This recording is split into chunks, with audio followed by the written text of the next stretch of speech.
Welcome back to the Gen 20 podcast. I'm Nicole. And I'm Marina. And today we're talking about gaslighting.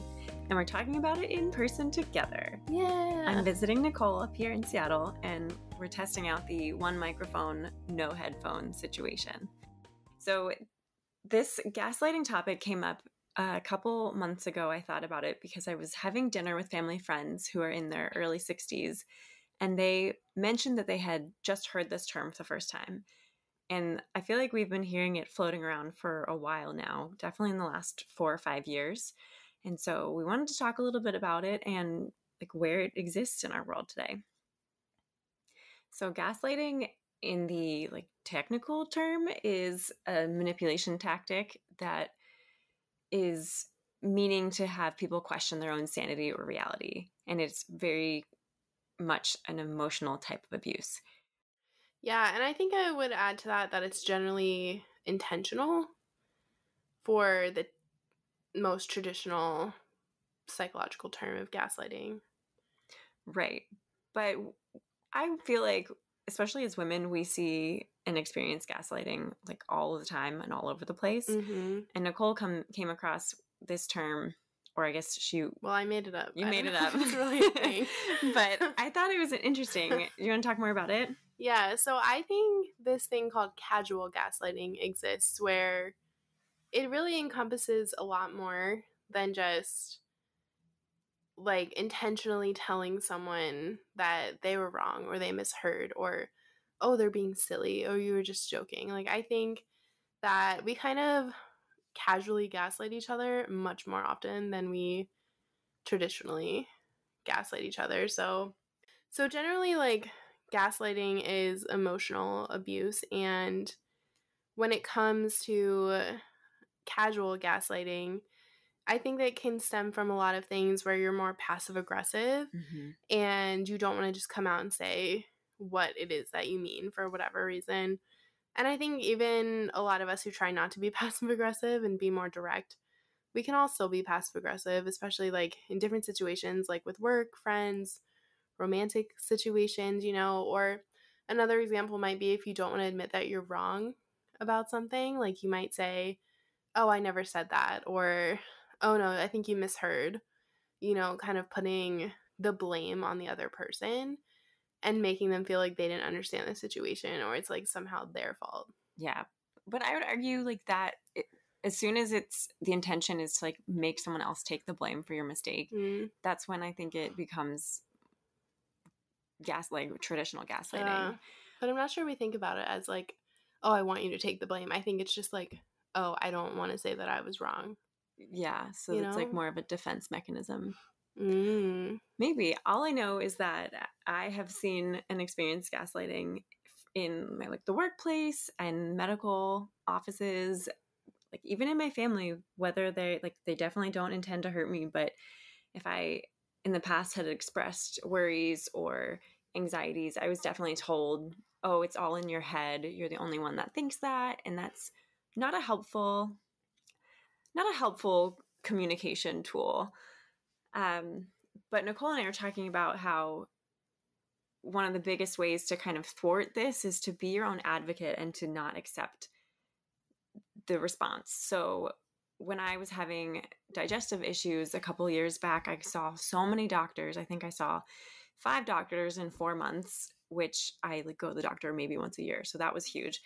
And every time I saw this one doctor, she would tell me, oh, you're fine. Like your stomach's not that bad. Like you really shouldn't be experiencing pain.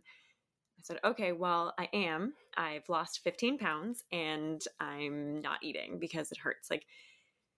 And she just kept telling me I was wrong and that I was fine. And so when I finally went to a different doctor, got a myriad of tests, and then saw a specialist. And then with the specialist, I was able to work through the issue. So it definitely wasn't fine. And I think when it first started happening, I was just so surprised because I grew up thinking that doctors had all the answers and you just had to trust them, when really it was that I knew my own body and I knew how I felt and I had to stick with it. So that was a huge learning for me, that I had to just trust myself and trust how I was feeling. Yeah, I think it's kind of interesting going back to like the definition of gaslighting, like casual versus traditional, that we've like made up for the purposes of this podcast. Disclaimer, we are not medical professionals or psychology professionals. Yeah.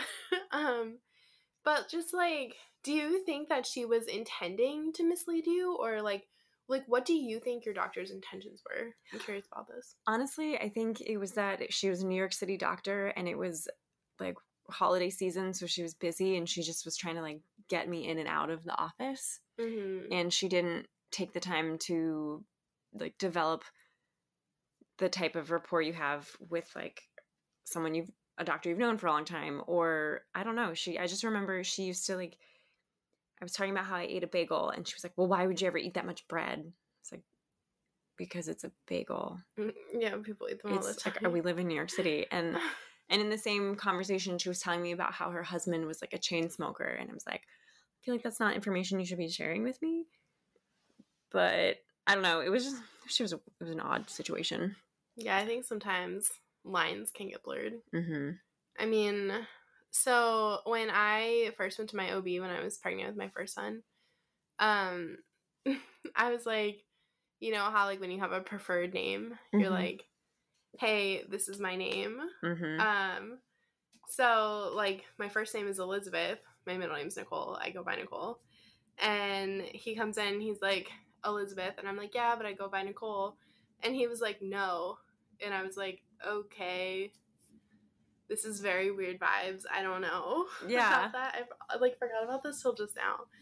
And like literally my whole pregnancy I just like let him call me Elizabeth, and I was like, honestly, whatever, it's fine, like we're here, it's fine, whatever. And then I would think I was telling someone else, I was like, yeah, I go by Nicole, and he was like, wait, what? And I was like, yeah, I told you this like at my first appointment and you just told me no. And he was like, I wouldn't have said that. And I was like, oh, but you did. Like, I wouldn't forget this. And he was like, no, I probably would have told you to like tell the front desk. And I was like, no, but I told you, who was sitting right in front of my chart, who could have written it down but didn't. And I feel like that was kind of like a turning point in our relationship. Like at this point he's still my doctor, but he soon won't be. Because I'm moving. Yeah, not because she's like firing him. Yeah. She's moving. I don't know. I might tell him he's fired. But yeah, like that's like a weird example where I just, like I told other people in the office, but like I don't know. He was just like, I don't know if like I thought like it was definitely weird vibes for me, but I don't know if I was just thinking that like he just couldn't keep it straight because whatever reason. He has like one thing on his mind, being a doctor. I mean, I feel like part of the practice of treating humans is treating them how they would like to be called. Yeah, I agree. Yeah, well, my sister-in-law, she's a nurse, and it's just kind of interesting. Like, she's kind of a young nurse. I don't know if she listens to the podcast, probably not, but she was saying how when she was first starting, like, working in like labor and delivery, she was like, we just call everyone mom and dad because we don't have time to remember names. And I was like, wow, I'd really like you to not be my nurse. Like, I'm sure it's like partially true, but people literally have charts, do they not, like sitting outside? Like, I feel like if I worked in this kind of field, I would make the effort to remember people's names. Yeah, I think I would too. I'm also just freakishly good at remembering names and faces, so I'm usually pretty good at that. But yeah, so I guess maybe your doctor's rejection of calling you Nicole is more of a casual occurrence. Yeah, because it's not like, I don't think he intended to be like, no, that's not your name. Like, I don't know if he was having like an off day, because our first appointment was definitely very weird, but like it definitely got better over time because I made him explain everything to me and like all of my options. And like some of our appointments would be like almost an hour long because I was like, you're telling me everything. Yeah. And I'm going to remember it all. So maybe it made me a better patient. I don't know. Maybe. You're forced to be reckoned with, that's for sure. Yeah. But I don't know, I think there's some, like, a point to that of you have to just be your own advocate. You have to be your own voice. We can't accept other people's opinions as, like, true facts. And I think we've experienced that in the, like, political climate of the last 4 years, and in just as we grow as a country and community, we have to like be more clear in our communication and not try so hard to be right versus wrong, but just like understand what we're trying to say to each other, what we're trying to communicate. Because if I say to you, Nicole, hey, you hurt my feelings, and you say, no, I didn't, it's all in your head. This friendship is over. The podcast is canceled. Podcast is canceled. No, but it's like, okay, that's like not the right way to respond. But if I say, hey, you hurt my feelings, and you say, I'm so sorry, that wasn't my intention. Like, then we both know, okay, you know where I stand, I know where you stand, we can move forward. But if you just make me feel like it's all in my head, that's not a very nice thing to do. No, it's not. It's pretty freaking rude, if I do say so. Yeah. Myself. To that point, thinking about, like, when people respond with, like, okay, we'll agree to disagree. And if someone's like, no, like, I'm right, I feel like they're probably casually gaslighting you. Yeah, I think so. Because, like, why can't we just both be right? Or both be wrong? Maybe we're both wrong. But, like, why does it have to be black or white? And I just think that the way we've learned to communicate over time has just really somehow enabled gaslighting to catch fire, for a really cheesy pun. But it's just, you know, it's not necessary to communicate this way, and it's not necessary to treat people this way. And so I think one way to kind of combat it is, like I was saying, just to like stand up for yourself. You were talking about, Nicole, you were talking about how you grew up in a small town.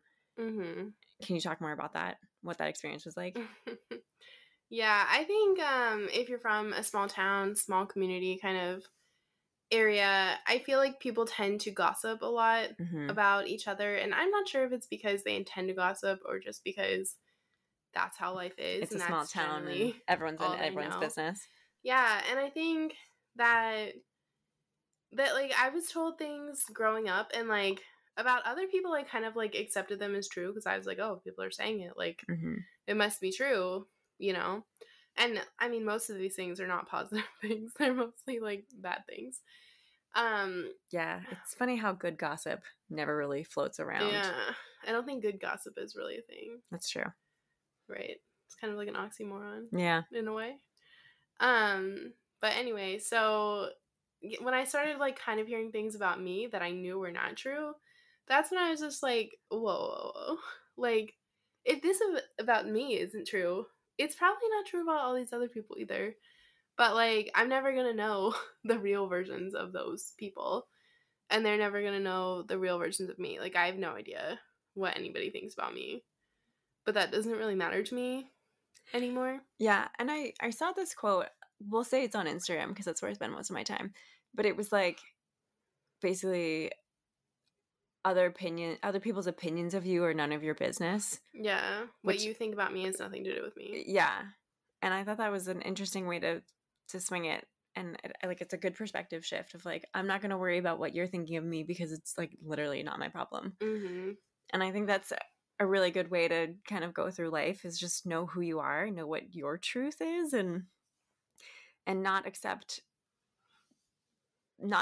otherwise. Yeah, because I mean, like, all those things are going to do is just sort of like cloud your judgment of yourself and make you doubt yourself. Yeah, and which makes you feel gaslit. Yeah, and there's like, life is hard enough. We don't need any extra help. Yeah. In the hard department. So I think, like, if you're being casually gaslit, or if you're like unintentionally casually gaslighting other people, just stop. Yeah, I think it's also important to like kind of self-reflect on our own behavior, because I think one big sign of casual gaslighting, this term that I've invented. We're gonna coin it. So I guess so. You heard it here first, folks. I mean, I actually don't know. I didn't really Google it to find out. So if it's somewhere else, we'll find out later. But like, if you have a problem admitting that you're wrong about something, or that other opinions possibly exist about a certain topic, it's probably likely that you are gaslighting other people, whether you realize it or not. Mm-hmm. And I mean, I'm not sure if there's like a step down for gaslighting, like minus the intentional part. Just lighting. Yeah. you're just lighting people. I don't know. Not really sure, but I think like it just kind of makes for like an uneven balance in your relationships, and not really, it doesn't allow you to have true, complete, full relationships, in my opinion. Yeah, because like that's not the kind of friendship I want to have. That's not how I want my familial relationships to evolve. I definitely don't want to date someone who gaslights me, and I don't want to be gaslighting anyone else. Mm-hmm. And so I think we just need to, like you said, focus inward too, and like, how are we approaching things? It's not fun to be wrong, but we're all wrong at some point. Yeah, I think one of the first articles I wrote for Gen 20 was about being wrong, back when it was just like a very casual blog. Yeah. Yeah, it was like "What's Right in Being Wrong" is the title Oh, of that article. We'll find that and link it in the show notes. Yeah, back when I was like a way more witty 22-year-old, honestly. The good old days. I know. Now we're old. Now we're old hags. Yeah. Now we just talk our feelings out on a podcast. There it is. So yeah, I hope you guys enjoyed this, and we'd love to hear from you. If you have any opinion on gaslighting, or casual gaslighting as the term has been coined, let us know. And we'll see you next time. Bye. Bye.